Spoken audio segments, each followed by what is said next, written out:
Hello! Welcome to All Essays. Reach your academic heights. My name is Julie and I will be your instructor as we read through the war on Iraq. The article source is embedded in the video description below. Feel free to read along. Please note that you can get a custom, plagiarism-free essay for as little as $10 a page at All Essays. The link is in the description. Table of Contents, 1. Introduction 2. Particularities of Iraq War 3. Geopolitical and economical aspects of war in Iraq 4. Conclusion. Introduction 3 years ago President Bush starting the war in Iraq had a direct and ambitious task to stabilize the situation in the Near East and in Arabian world in general. The invasion and further occupation of Iraq were considered to be of a main importance, as they would liberate the country and change life of Iraqis nation. By the estimates of the President's administration, the war expenses had not to be great and the military campaign had to be relatively short. In addition, another important purpose of the invasion was stabilization of the oil prices and control over the oil, one of the richest countries in hydrocarbon minerals. The primary ambitions of overthrowing the regime of Saddam Hussein and establishing democracy in the after-war country of Iraq were ruined by the harsh realities of the civil war and resistance of different military groups supported by terrorist organizations and religious extremists against coalition. The losses of the American Army and allies exceed the number of 2,000 long before the year of 2006. Today, after 3 years of prolonged conflict in Iraq, the military campaign seems to be pointless for a number of reasons. Neither the oil crisis nor Middle East major problems are solved. The oil prices skyrocketed in these 3 years, hitting $75 per barrel last week. The weapon of mass destruction, bacteriological, chemical or nuclear, are not found in Iraq. Iraqi's nation is not ready to accept democratic changes and democratic government proposed by Americans. Particularities of Iraq War. The development of the events and the situation in Iraq nowadays shows that American administration had undervalued the possible development of the events. It's generally accepted that life of the Iraqis people had changed for better because of the constant financing of the country's economy by the USA and different types of foreign investments in country's infrastructure and oil industry. As a result, the Iraqis' campaign appeared to be much more expensive than it was planned before the invasion. Allies relied that scenario of Afghanistan will not repeat, as Iraq is not a mountainous country with relief, which is the most favorable for guerrilla war tactics, as it's a plain desert, but nevertheless it did not have much. If at the beginning of the campaign in Iraq the sum for the reconstruction of the country was planned to be about $1.7 billion, then just 6 months later the administration requested $20 billion more, and it confessed that during the year of 2004 the total expenses would exceed $75 billion.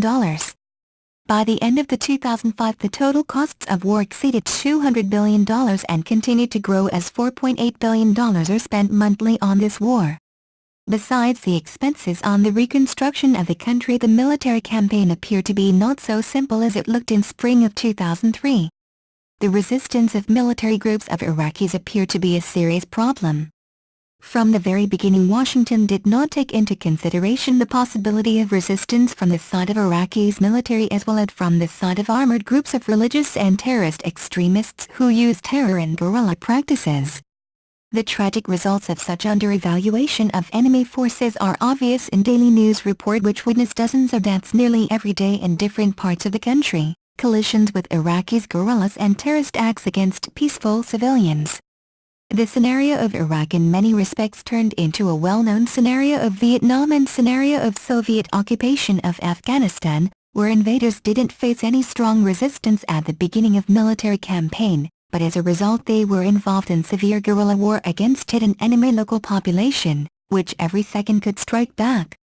The most terrible thing in the war in Iraq is that local population remained disintegrated and different local leading clans, religious groups, Shiites and Sunnites, are not able or simply don't want to find a consensus which will promote stability and ability of Iraqis to manage their country in a democratic way. Continuing confrontations of Shiite and Sunnite population as well as discrimination of Kurds during Saddam Hussein's regime lead to the creation of political vacuum in the country, which was united only by the power of weapon and violence. Today, Every clan understanding the opportunities of economical potential of this oil-rich country will protect only his own interests and will try to satisfy only his own ambitions rather than to look for compromise. The expectations from the military campaign that included overthrowing of Hussein and establishment of pro-American democratic government, which will create relative stability and will prevent the spread of anti-American mood in the Near East on the hand with terrorism had not come true. War in Iraq only promoted the spread of terrorism of the territory of this country, which in the past differed by stability and order, even though it was based on despotism of Hussein's regime. Nevertheless, some specialists mark that success in the establishing control over the Arabian world as visual as Libya stopped its nuclear program, but the expectations about solving the conflict between Israel and Palestine didn't come true.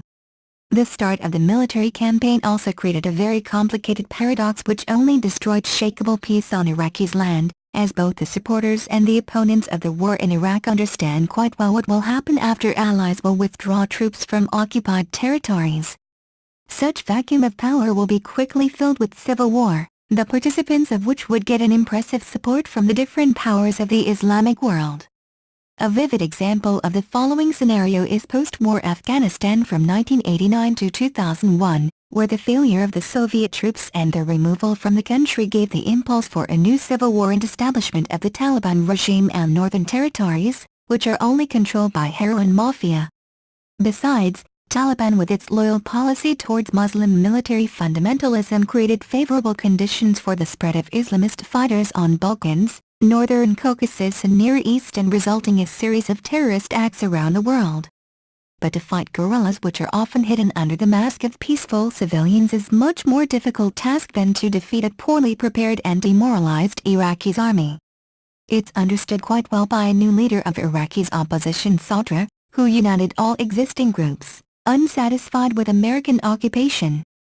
Geopolitical and economical aspects of war in Iraq. The government officials admit that problems, faced by American politics in after-war Iraq, taking into consideration geopolitical situation, the threat of ethnic conflicts and resistance as well as political problems of governing on the occupied territory, are more serious and difficult than those faced by them in Haiti or Balkans, when the USA intervened into local conflicts.